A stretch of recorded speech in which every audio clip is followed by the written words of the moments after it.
Sudhagad education सोसायटीचे पूर्व प्राथमिक, प्राथमिक, माध्यमिक व उच्च माध्यमिक विद्यालय कळंबोली मराठी, हिंदी, इंग्रजी, उर्दू माध्यम यांच्या सौजन्याने शैक्षणिक व्हिडिओमध्ये आपलं सर्वांचं स्वागत आहे।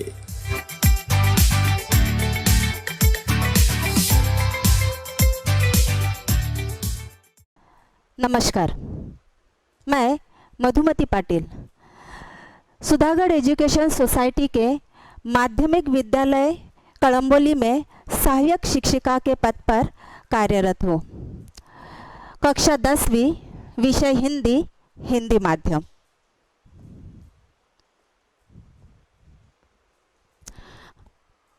छात्रों, आज का हमारा विषय है मेरी स्मृति और इस रचना के रचनाकार है डॉक्टर रमाकांत श्रीवास्तव जी।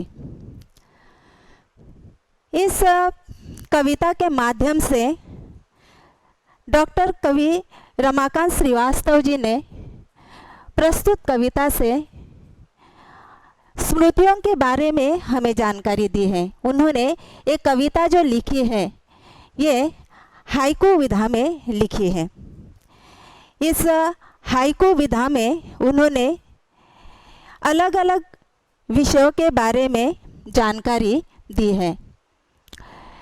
इस कविता में आपने आम, कोयल, महुआ, आकाश, तारे, पवन, मेहंदी और गाँव आदि विषयों पर विचार व्यक्त किए हैं।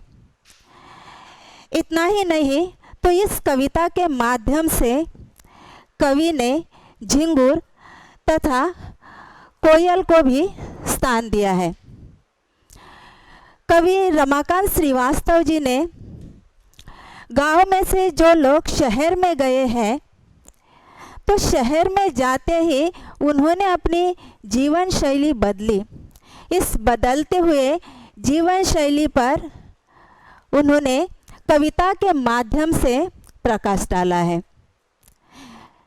और केवल शहर के लोगों में ही परिवर्तन नहीं आया तो गांव में भी कुछ बदलाव हुए हैं।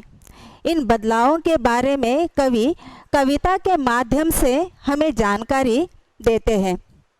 कवि कहते हैं कि मनुष्य ने बहुत सारे पेड़ों की कटाई की और पेड़ों के कटाई करने से सृष्टि का विनाश होने लगा और ये हरी भरी वसुंधरा जो है वो निर्वस्त्र होने लगी। तो इस हरी भरी वसुंधरा को हमें फिर से हरी भरा करना है और यही बात कवि इस कविता के माध्यम से हमें अप्रत्यक्ष रूप से बताना चाहते हैं। कवि ने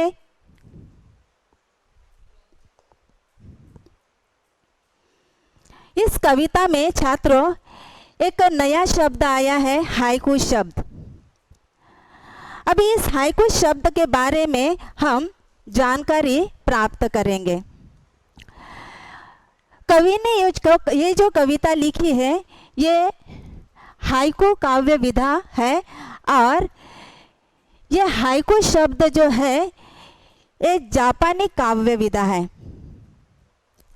हाइकू के बारे में इस कविता के माध्यम से हमें जानकारी प्राप्त करनी है। छात्रों, ये जानकारी आप ध्यान से सुनिए। अपनी संक्षिप्तता और अर्थ गांभीर्य के वजह से कई देशों ने उसे अपने साहित्य में अपना लिया है। मतलब ये जो हाइकू विधा जो है कई देशों ने इस विधा को अपना लिया है, कई भाषाओं ने इस विधा को अपना लिया है। तो भले भारत इससे कैसे दूर रह सकता है। भारत के बहुतांश भाषाओं ने इस हाइकू विधा को अपना लिया है और बहुत सारे कवि इस हाइकू विधा में कविता कर रहे हैं। इस हाइकू विधा की कुछ खासियत यह बताई है, विशेषता बताई है कि हर हाइकू में छोटी छोटी 3 पंक्तियाँ होती है और हिंदी भाषा में खास करके इस हाइकू विधा का प्रचलन जो है वो सबसे अधिक है। इस हाइकू विधा के बारे में यह बताया है कि ये जो 3-3 छोटी छोटी पंक्तियाँ हैं, तो इसके हर पंक्ति में पहले पंक्ति में 5 अक्षर है, दूसरे पंक्ति में 7 अक्षर है और तीसरे पंक्ति में फिर से 5 अक्षर होते हैं और यही इस हाइकू विधा की विशेषता है। कवि ने इस कविता के माध्यम से हमें और भी जानकारी देने की कोशिश की है। कवि कहते हैं कि मनुष्य के नाते संबंध का चित्रण इस कविता का विषय बन सकता है। इतना ही नहीं, प्राणी मात्रों के प्रति प्रेम भाव यही इस कविता का विषय है। मतलब अलग अलग विषयों पर ये हाइकू कविता जो है वो लिखी गई है। इतना ही नहीं, प्रकृति के बारे में बहुत सारे सूचक शब्द इस कविता में आए हैं। प्रकृति के बारे में बहुत सारे सूचक शब्द यहाँ आए हैं। इसलिए सबसे पहले छात्रों, ये जो शुरुआत की जो पंक्तियाँ हैं इसका विश्लेषण हम करेंगे कि जो आपको बहुत ध्यान से सुनना है। कवि कहते हैं, गई है पी की प्रतीक्षारत पुनः आम्र शाखाएं। गई है पी की प्रतीक्षारत पुनः आम्र शाखाएं। देखिए छात्रों, यहाँ एक पीकी मतलब कोयल, कोयल का चित्र यहाँ दिखाया है।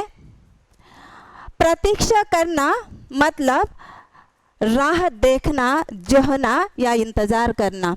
शाखाएं मतलब डालियाँ और आम्र मतलब आम। कवि कहते हैं गई है पीकी कि इस पंक्तियों के माध्यम से कवि कहना चाहते हैं, उन्होंने ऋतु चक्र के बारे में हमें जानकारी दी है। कवि कहते हैं कि पीकी चली गई है मतलब कोयल चली गई है और जैसे ही बसंत ऋतु आएगा, इस बसंत ऋतु में ये पीकी मतलब कोयल फिर वापस आएगी। इसलिए ये जो आम्र शाखाएं हैं मतलब आम के पेड़ की जो शाखाएं हैं वो प्रतीक्षा कर रही है। प्रतीक्षारत पुनः मतलब वो फिर से प्रतीक्षा कर रही है किसका, तो वसंत ऋतु का।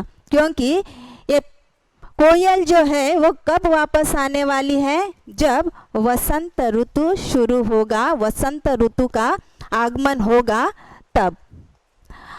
आगे के चरण में कवि कहते हैं, छात्रों यहाँ देखो महुआ के पेड़ का चित्र दिखाया है। महुआ का वर्णन इस चरणों के माध्यम से कवि ने किया है और महुआ के फल जो है पेड़ों को लदे हुए हैं और फूलों को भी यहाँ दिखाया है कि जो सफ़ेद रंग के हैं। कवि कहते हैं महुआ खड़ा बिछा श्वेत चादर। महुआ खड़ा बिछा श्वेत चादर किसे जोहता। छात्रों, श्वेत मतलब सफ़ेद और जोहना मतलब प्रतीक्षा करना या इंतज़ार करना या राह देखना। महुआ खड़ा कि ये महुआ का पेड़ जो है वो खड़ा है और जैसे ही मौसम बदलता है, चक्र बदलता है, ग्रीष्म ऋतु का आगमन होता है, इस महुआ के पेड़ में फूल लग जाते हैं। इस महुआ के पेड़ में कुछ लग जाते हैं, कुछों में फूल लग जाते हैं और जैसे ही सुबह होती है, ये जो फूल है ये फूल धरती पर टपकने लगते हैं। ये टपके हुए फूलों को जैसे ही कवि ने देखा, कवि ने कल्पना की। कवि के मन में एक कल्पना आई कि अरे ये महुआ तो सफेद चादर बिछाकर किसी का इंतजार कर रहा है, ऐसी कल्पना कवि के मन में आई।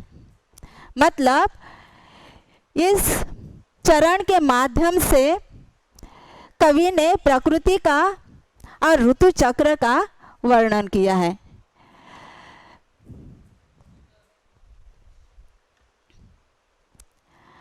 आगे के पंक्तियों के माध्यम से कवि कहते हैं, किसकी व्यथा छा गई बन घटा, किसकी व्यथा छा गई बन घटा, नभ है घिरा। छात्रों, व्यथा मतलब दुख, घटा मतलब बादल और नभ मतलब आकाश। इस चित्र में देखिए छात्रों कि आकाश को दर्शाया है और इस आकाश में घटाएं छाई हुई है, बादल छाया हुआ है और इसी के कारण थोड़ा सा अंधेरा हमें महसूस होता है।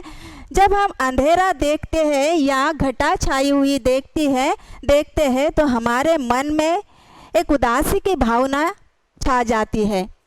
तो मनुष्य के मन में जो उदासी की भावना जो है, उस भावनाओं का चित्रण इस कविता के माध्यम से कवि कर रहे हैं।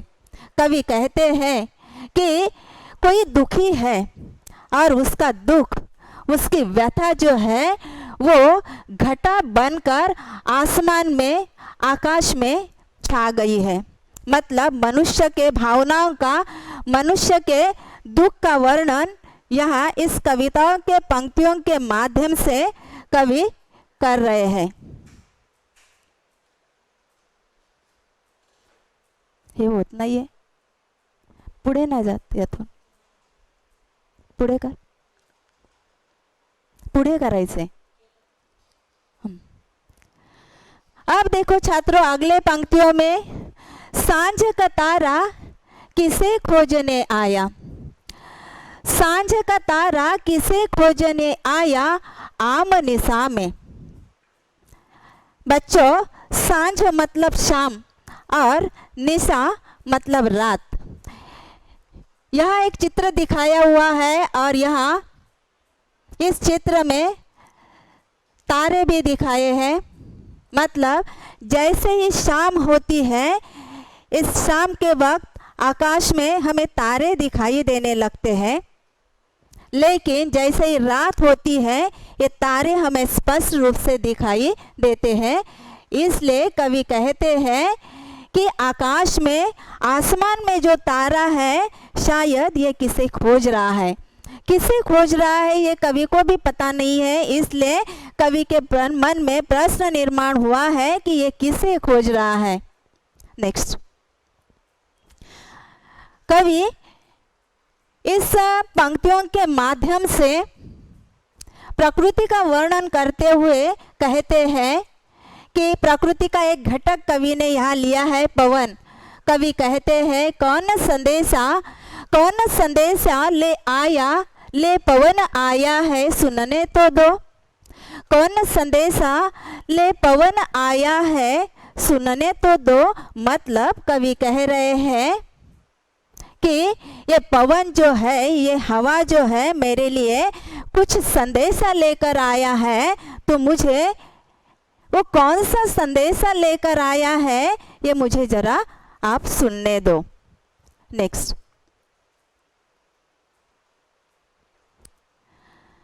अब देखो छात्रों कि यहाँ एक मेहंदी का चित्र दिखाया हुआ है। मेहंदी से भरे हुए, मेहंदी रची हुई है हाथों में, और यह हमारे संस्कृति का ही एक भाग है। जैसे ही हम इस मेहंदी भरे हाथों को देखते हैं तो हमें इसमें से एक अलग खुशी मिलती है। प्राचीन काल से हमारे संस्कृति में स्त्रियां हाथों में मेहंदी लगाती आई है, अपने हाथों का सौंदर्य बढ़ाने के लिए, अपने हाथ सुंदर दिखे इसलिए। इस घटक को भी कवि ने अपने कविता में समाया है। और कवि कहते हैं, रची बसी हो मेहंदी की गंध में, रची बसी हो मेहंदी की गंध में याद आती हो। कवि कहते हैं कि ये गंध, गंध मतलब बच्चों महक या सुगंध। कवि कहते हैं रची बसी हो, मतलब हाथों में मेहंदी रची हुई है और ये मेहंदी की गंध जो है, एक गंध कवि को जब महसूस होती है तो कवि को किसी की याद आती है, मतलब कवि को अपने बीते हुए कल की याद आती है और इसलिए कवि कहते हैं कि याद आती है, मतलब पिछले घटनाओं की याद कवि को सताने लगती है। नेक्स्ट, आगे के पंक्तियों में कवि कह रहे हैं खुल गए हैं पी कहा पुकार से, खुल गए हैं पी कहा पुकार से पुष्ट पिछले। पी मतलब कोयल, छात्रों पी मतलब कोयल और पुष्ट मतलब स्मृतियाँ। खुल गए हैं, खुल जाना मतलब याद आना। पी कहाँ पुकार से, तो यहाँ इस पंक्ति में पी मतलब कोयल की कोयल जब आती है और गाने लगती है तो उसकी आवाज़ इतनी सुंदर लगती है जैसे बंसी बज रही है और इसकी आवाज़ कानों को इतनी मधुर लगती है कि सुनने वालों को अपने पिछले जीवन की सभी यादें, मतलब इस जीवन में जो घटनाएं घटी है उन घटनाओं की याद उसे आने लगती है और इसलिए कवि कह रहे हैं कि बंसी के धुन जैसी इस कोयल की आवाज़ सुनकर मेरी स्मृतियाँ जागृत हो गई है, मुझे सब कुछ याद आने लगा है। नेक्स्ट, कवि ने आगे के पंक्तियों के माध्यम से यह दोपहर का वर्णन किया है और कवि कहते हैं कटे बिरिछ गाँव की दोपहर, कटे बिरिछ गाँव की दोपहर खोजती साया। बिरिछ मतलब बच्चों पेड़ और साया मतलब छाया। कवि इस पंक्तियों के माध्यम से कहते हैं कि कटे बिरिछ मतलब पेड़ कट गए हैं। यहाँ कवि ये दर्शाना चाहते हैं कि जिस प्रकार शहरों में जो गांव के लोग जाकर बसे हैं और उनके जीवन शैली में बदलाव आया है, उसी प्रकार गांव भी बदले हैं, गांव के लोगों में भी बदलाव आया है। मतलब मनुष्य ने पेड़ों की कटाई की, वन साफ किए, वन उजाड़े और आज ऐसी अवस्था है कि इस वसुंधरा का विनाश वो करने लगे हैं। जब वो दोपहर के वक्त बाहर निकलते हैं तो उन्हें इस धूप से बचने के लिए छाया नसीब नहीं हो रही है। मतलब प्रकृति का विनाश किस प्रकार मानव के हाथों हो रहा है, इसी का वर्णन इस कविता के माध्यम से कवि कर रहे हैं।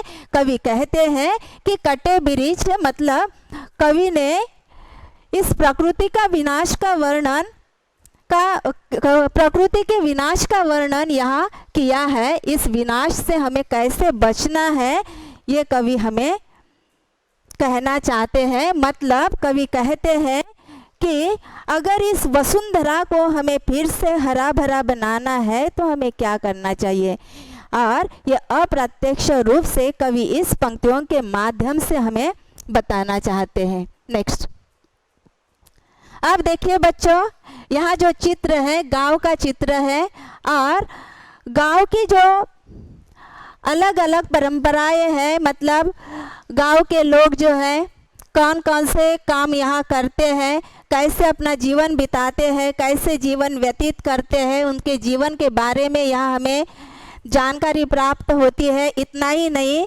तो गांव का वातावरण जो है, इस वातावरण के बारे में भी हमें जानकारी मिलती है। कवि इस चरणों के माध्यम से कहते हैं, पंक्तियों के माध्यम से कहते हैं, गाँव मुझको मैं ढूंढता गाँव को, गाँव मुझको मैं ढूंढता गाँव को, खो गए दोनों। अब देखिए छात्रों कि गांव मुझको ढूंढ रहा है, मतलब जैसे शहर वासियों ने अपनी जीवन शैली बदली है। जो गांव से नौकरी के लिए जो लोग गए थे शहर में, उन्होंने अलग जीवन शैली अपनाई है, शहरी जीवन शैली अपनाई है। तो गांव भी वैसे के वैसे अभी नहीं है, गांव वालों ने भी कुछ अलग जीवन शैली अपनाई है, मतलब गांवों में भी बदलाव आया है। इस बदलाव के बारे में कवि इस पंक्तियों के माध्यम से हमें बताना चाहते हैं कि जिस प्रकार ये जो गांव है, गांव में जो वृक्ष है उनकी कटाई लोगों ने की, पक्की सड़कें बनी हैं, जो कच्चे मकान थे वो पक्के बन गए हैं। मतलब ये बदलाव है, गांव में आए हुए ये बदलाव है। इन बदलावों के बारे में कवि हमें इस पंक्तियों के माध्यम से जानकारी देते हैं। कवि कहते हैं कि गांव भी बहुत बदल गए हैं, और जब बाहर गए हुए लोग शहरों से अपने गांव के तरफ वापस आते हैं तो गांव को पहचान नहीं पाते। क्यों पहचान नहीं पाते? क्योंकि उन्हें पुराना गांव कहीं नजर ही नहीं आता। गांव पूरी तरह बदल गया है, और जब वो लोग गांव में वापस आते तो गांव उन लोगों को पहचानता नहीं, क्योंकि शहर में जाकर वो लोग भी पूरी तरह बदल गए हैं। मतलब दोनों खोए हैं। ये जो शहरवासी जो है वो भी बदल गए हैं, गांव भी बदल गए, इसलिए दोनों एक दूसरों से पहचान नहीं रहे हैं। नेक्स्ट, अब देखिए कि यहाँ जो वर्णन किया है कवि ने, कवि कहते हैं कि ऋतु बदल का वर्णन आया है कि वर्षा ऋतु की आगमन होती है, और वर्षा ऋतु के आगमन से जो कीड़े बाहर निकलते हैं, उन कीड़ों के बारे में, उस कीट के बारे में यहाँ वर्णन आया है। इस चित्र में छात्रों ये जो कीट दिखाई दे रहे हैं उसे हम झिंगुर बोलते हैं, और ये जो झिंगुर है रात में ये झी झी करके आवाज़ निकालते हैं। अपने दोनों पैरों को वो रगड़ते हैं, और तेजी से रगड़ने के कारण जो आवाज़ बाहर निकलती है वो आवाज़ सुनते ही हमें ऐसे लगता है कि जैसे शहनाई बज रही है। कवि इस पंक्तियों के माध्यम से कहते हैं, वर्षा की सांझ बजाते शहनाई, वर्षा की सांझ बजाते शहनाई, छिपे झिंगूर। सांझ मतलब शाम, कि जैसे ही वर्षा ऋतु का मौसम शुरू होने लगता है, बरसात होने लगती है वर्षा ऋतु के मौसम के कारण, और इस बरसात के दिनों में ये जो छोटे छोटे कीट हैं बाहर निकलते हैं जैसे ही शाम होने लगती है तब, और वो जो आवाज़ करते हैं वो आवाज़ हमें शहनाई जैसी महसूस होती है। कवि कहते हैं कि ये कीड़े जो है, ये कीट जो है, इन कीटों की आवाज़ सुनकर मुझे ऐसा लगता है कि जैसे कोई शहनाई बजा रहा है। नेक्स्ट, अब देखिए छात्रों कि ऋतुओं के बारे में इस कविता के माध्यम से हमें जानकारी मिलती है। कैसे? ये चित्र देखिए, यहाँ अमराई का चित्र है, आम के पेड़ का चित्र है, और बहुत सारे आम इस पेड़ में लगे हुए हैं।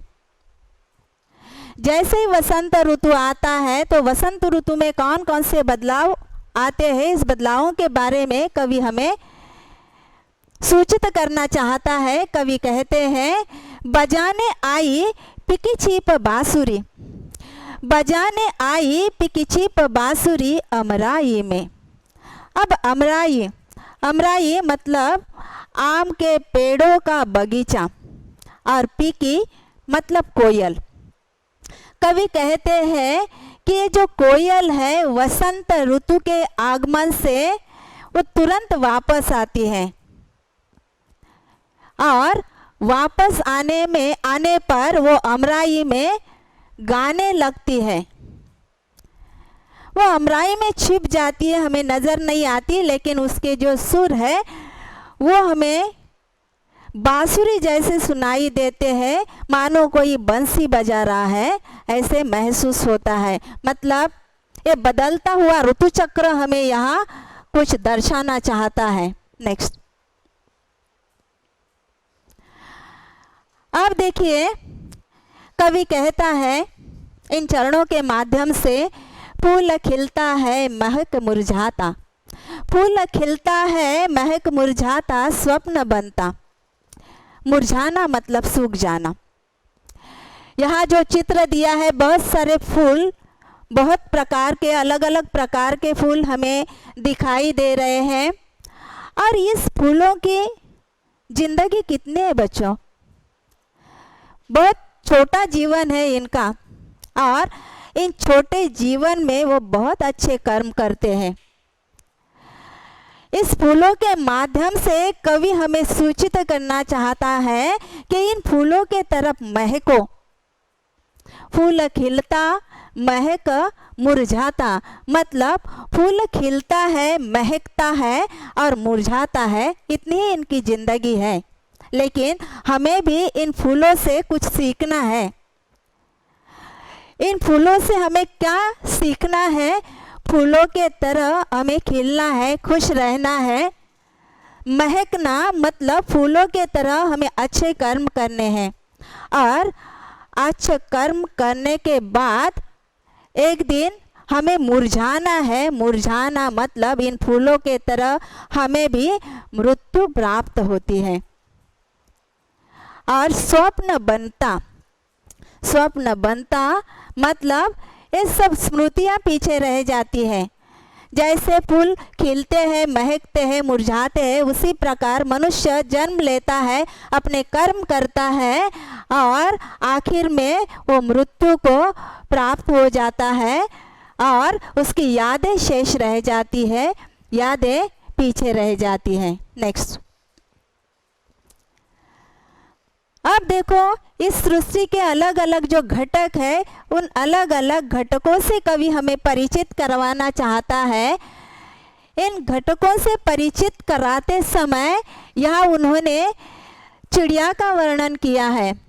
एक चिड़िया का चित्र है, और कवि के मन में एक प्रश्न निर्माण हुआ है इन पंक्तियों के माध्यम से। वो प्रश्न कौन सा है हम देखेंगे।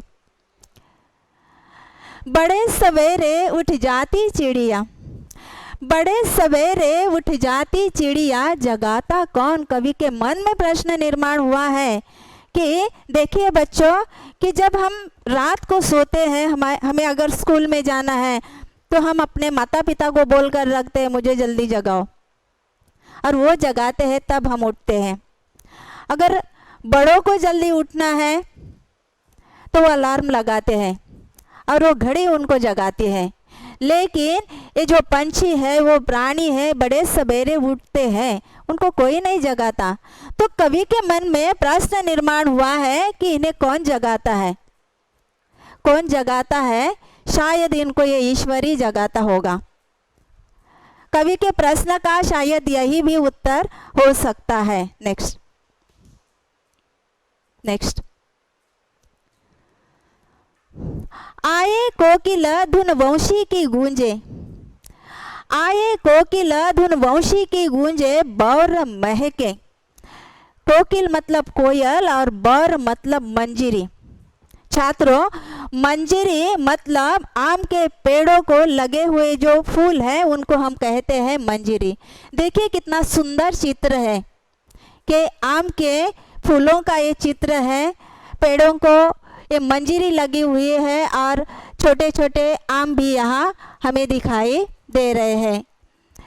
इन फूलों का वर्णन कवि ने यहाँ किया है। कवि कहते हैं आए कोकिल धुन वंशी की गूंजे, बौर महके, मतलब जब वसंत ऋतु का आगमन होता है, एक कोयल फिर से अमराई में आती है और वो गाने लगती है, और उसका गाना सुनकर, उसकी आवाज़ सुनकर हमें ऐसा महसूस होता है कि जैसे वो वंशी की धुन बजा रही है, मतलब कोई बांसुरी बजा रहा है।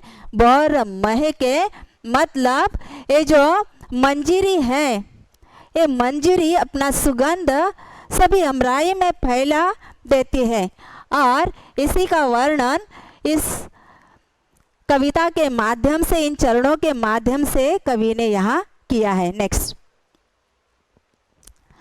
अब देखिए बच्चों कि इस कविता का जो विश्लेषण है पूरा हुआ है, लेकिन अभी हमें इस कविता के नीचे जो कृति दी है, आकलन कृति हम उसे कहते हैं।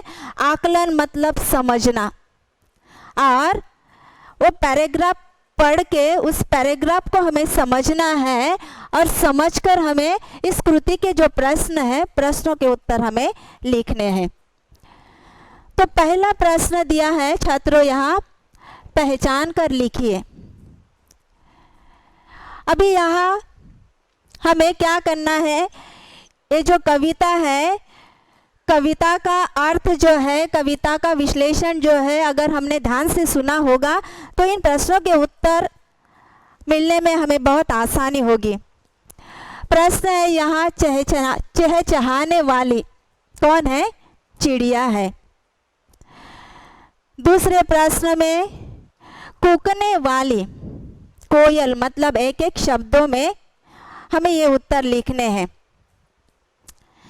महकने वाला बर, मतलब आम के वृक्ष को जो फूल लगते हैं उसे कहते हैं बर। और खिलने तथा मुरझाने वाला कौन है? वो फूल। नेक्स्ट, आगे इसी कृति में कवि कहते हैं कि हाइकू में निम्नलिखित अर्थों में आए शब्द, मतलब हमें इस हाइकू कविता के माध्यम से कुछ प्रश्न पूछे हैं शब्दों के बारे में, कि ये जो शब्द दिए हैं जैसे महक, पेड़, छाया और शाम, तो इनके हमें क्या करना है? समानार्थी शब्द जो है वो लिखने हैं। महक के लिए इस कविता में जो शब्द आया है वो है गंध। पेड़ के लिए कविता में जो शब्द आया है वो है वृक्ष। और छाया के लिए जो शब्द आया है कविता में वो है साया। शाम के लिए कविता में शब्द आया है सांझ, मतलब जिसे हम बोलते हैं प्रतिशब्द लिखो। तो ये प्रतिशब्द मतलब समानार्थी शब्द हमें कविता में से ढूंढ कर लिखने हैं, लेकिन ये ढूंढना हमें कब आसान होगा? जब कविता का अर्थ हमारे समझ में आया होगा तब। नेक्स्ट, अब देखिए बच्चों आगे का प्रश्न। ये प्रश्न बहुत आसान है, लेकिन इन प्रश्नों को हमें कैसे तैयार करना है कभी कभी आपके समझ में नहीं आता। तो ऐसे प्रश्न तैयार करो जिनके उत्तर निम्नलिखित शब्द हो। मतलब हमें जो प्रश्न तैयार करना है उन प्रश्नों के उत्तर मेहंदी और साया होना चाहिए। एग्जाम्पल के लिए यहाँ मैंने उत्तर लिखे हैं। पहला प्रश्न जो है मेहंदी, उसका आंसर यहाँ दिया है, हाथों को आकर्षक बनाने के लिए स्त्रियाँ क्या लगाती है? क्या लगाती है बच्चों? मेहंदी लगाती है, तो मेहंदी उसका उत्तर है। और दूसरा प्रश्न है साया, मतलब जो प्रश्न हम तैयार करेंगे उसका उत्तर साया आना चाहिए। तेज धूप से बचने के लिए लोग क्या खोजते हैं? क्या खोजते हैं? साया, मतलब छाया खोजते हैं, तो इस प्रश्न का उत्तर है साया। आगे का प्रश्न है निम्नलिखित पंक्तियों का भावार्थ लिखिए। कब लिख पाएंगे हम? जब ये कविता ध्यान से हमने सुनी होगी, इसका अर्थ हमारे ध्यान में आया होगा, तो हम इन पंक्तियों का भावार्थ बहुत अच्छी तरीके से लिख पाएंगे। कवि कहते हैं, गाँव मुझको मैं ढूंढता गाँव को खो गए दोनों। कविता में ये जो पैराग्राफ है, ये पंक्तियाँ जो है, ये पंक्तियाँ आई है, मैंने इस पर विश्लेषण भी किया है। इसमें हमें उत्तर में क्या लिखना है? भावार्थ लिखना है। मतलब गाँव मुझको मैं ढूंढता गाँव को खो गए दोनों, मतलब बदलती हुई जीवन शैली जो है, गांव से शहर में गए हुए लोगों की उस जीवन शैली के बारे में हमें यहाँ दर्शाना है। और गांव में आए हुए जो बदलाव हैं, इन बदलावों के बारे में हमें इस पंक्तियों में जानकारी लिखनी है और यही इस कविता का भावार्थ है, जो भावार्थ हमें विस्तृत रूप से इस पंक्तियों में, मतलब इस पंक्तियों का भावार्थ हमें इसके आंसर में लिखना है। नेक्स्ट, अभिकृति 2, कविता में कोयल तथा सांझ के संदर्भ में आया वर्णन लिखिए। अब देखो दो शब्द आए हैं यहाँ, एक है कोयल और दूसरा शब्द है सांझ। तो हमें कोयल के बारे में सेपरेट जानकारी लिखनी है, हेडलाइन डालना है वहाँ कोयल और फिर उसकी जानकारी लिखनी है। कोयल के बारे में जानकारी क्या लिखनी है कि जैसे वसंत ऋतु का आगमन होता है, कोयल अमराई में वापस आती है और अपने सुरीली धुन में वो गाने लगती है। उसका धुन सुनकर महसूस होता है कि मानो कोई बंसी बजा रहा है। और भी इसमें आप जानकारी लिख सकते हैं कोयल के बारे में। मैंने एक थोड़ा सा फॉर्मेट आपको बता दिया। दूसरा शब्द है सांझ। तो सांझ का हेडलाइन डालो और आगे डैश करके इसका आंसर लिखो सेपरेटली। सांझ का आंसर लिखते समय क्या लिखना है कि जो सांझ है मतलब शाम है, शाम का वर्णन करना है कि शाम के वक्त जो जो घटनाएं होती हैं, मतलब शाम के वक्त जो बदलाव आते हैं उन बदलावों के बारे में हमें विस्तृत जानकारी यहाँ लिखनी है। आगे का प्रश्न है, हरी भरी वसुंधरा के प्रति मेरी जिम्मेदारी पर आप अपने विचार लिखिए। मतलब ये जो प्रश्न है स्वमत पर आधारित है, अपने विचार लिखिए, मतलब ये हमारा मत होगा। ये जो प्रश्न है तो हरी भरी वसुंधरा के प्रति मेरी जिम्मेदारी क्या होगी। अगर इस वसुंधरा को हमें बचाना है, क्योंकि इस वसुंधरा का विनाश मतलब हमारा मनुष्य जाति का, पूरी सृष्टि का विनाश। और इस वसुंधरा को अगर हमें बचाना है, फिर से हरी भरी करना है, तो हमें क्या क्या करना चाहिए और हम क्या क्या कर सकते हैं, यही अपनी राय, अपने विचार, अपना मत इस प्रश्न के आंसर में हमें लिखना है। मतलब खुद के विचार यहाँ लिखने हैं। आगे का प्रश्न है, निम्नलिखित मुद्दों के आधार पर पद्य विश्लेषण कीजिए। अभी पद्य विश्लेषण कीजिए मतलब हमें क्या लिखना है, 3 पॉइंट दिए हैं, 3 पॉइंट पर हमें विश्लेषण करना है। बहुत आसान है छात्रों इस उत्तर को लिखना। पहला दिया है रचनाकार का नाम।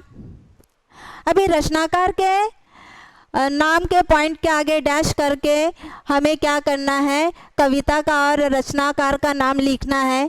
रचना का प्रकार मतलब कौन सा प्रकार है, जैसे ये जो कविता है तो ये विधा प्रकार हाइकू में आया है। और तीसरा प्रश्न यहाँ दिया है कि पसंदीदा पंक्ति की, ये जो कविता आपने पढ़ी तो पूरे कविता में से कौन सी पंक्तियाँ आपको पसंद आई, और पसंद आई हुई पंक्तियाँ आपको यहाँ लिखनी है और क्यों पसंद आई इसके बारे में जानकारी आपको इसमें लिखनी है। छात्रों इस प्रकार ये जो कृति है, ये कृति हमें लिखनी है और जब परीक्षा में ये प्रश्न आएंगे तो इसी प्रकार हमें उनके आंसर लिखना है। धन्यवाद।